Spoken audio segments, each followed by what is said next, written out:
This is the first in a series of short podcasts designed for the families of children with chromosome 18 abnormalities.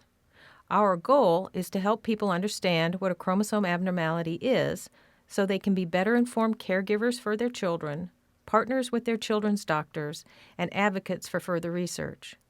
We will address questions like, what is a chromosome abnormality?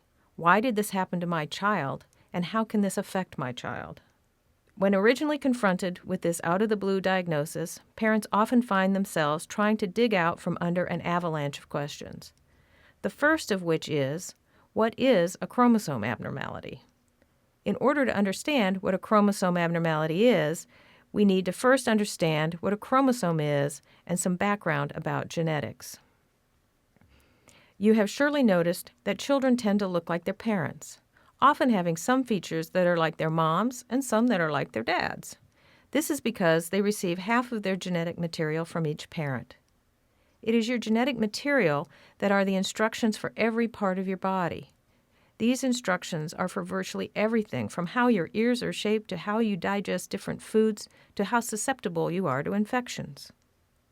These units of instruction within your body are essentially the cookbook of life. The individual units of instruction are called genes. Genes are organized within the cells of your body into packages called chromosomes, much like recipes are packaged into chapters in cookbooks. You may have heard the term the human genome. You can think of the human genome as the cookbook of life. Our cookbook of life has all the recipes you will ever need. Every cell in your body has a complete cookbook with all your recipes in it. Our cookbook is divided into chapters. Our genome is divided into chromosomes. Within each chapter of our cookbook, we have many recipes. Just as within each chromosome, there are many genes. The material that your cookbook is made of is paper, while the material that your genes, chromosomes, and genome are made of is called DNA. This is a picture of what chromosomes from a white blood cell actually look like when they are viewed under a light microscope.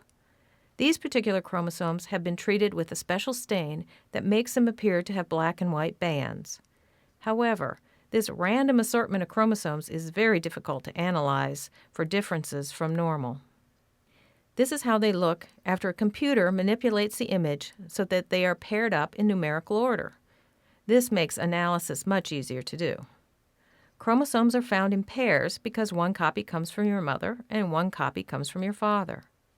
These particular chromosomes come from a male because you can see here in the lower right-hand corner there is one X chromosome and one Y chromosome.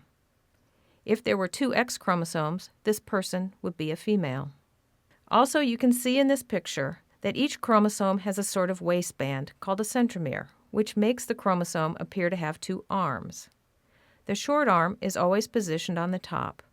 The short arm is called the P arm for petite. The long arm is called the Q arm. Because it comes after P in the alphabet, don't try to make it make sense, just remember it because it's really important terminology that we'll use again and again. The analysis of chromosomes involves looking for missing pieces, duplicated pieces, rearrangements, or the loss or gain of entire chromosomes. Quite literally, anything you could do to this picture with scissors, glue, and a copy machine could really happen, and it does really happen. It's just that the majority are not compatible with life. The majority of babies conceived who have chromosome changes are miscarried early in pregnancy. But those babies with any of these types of chromosome changes that survive to be born are said to have chromosome abnormalities. Now you should be able to answer the question, what is a chromosome abnormality? A chromosome abnormality is a change in the content or structure of chromosomes. Because chromosomes are made up of genetic material, or your genes, the results can cause abnormal development or function. With regard to chromosome 18, these pictures illustrate the most common abnormalities of chromosome 18. Although now you appreciate that anything can happen, these are the most common conditions. First, in the upper left, is 18q-, a deletion of any portion of the long arm or the Q arm. Someone could have a deletion that is smaller or larger than the one pictured. The deletion could also be from the end of the chromosome, like in the picture, and thus would be called a terminal deletion. Or the deletion could be from somewhere within the middle of the long arm, and as such would be called an interstitial deletion. It is also important to appreciate that one chromosome is normal and only one chromosome of the pair has the deletion. Shown in the center of the top row is 18p-. Like 18q-, the 18p deletions can be large or small, terminal or interstitial. It's just that in 18p-, the deletion involves the short arm of one of the two copies of chromosome 18. Shown on the right side of the top row is ring 18. In this condition, one of the two chromosomes forms a ring. This means that by definition, the protective cap, called a telomere, is missing from each end of the chromosome.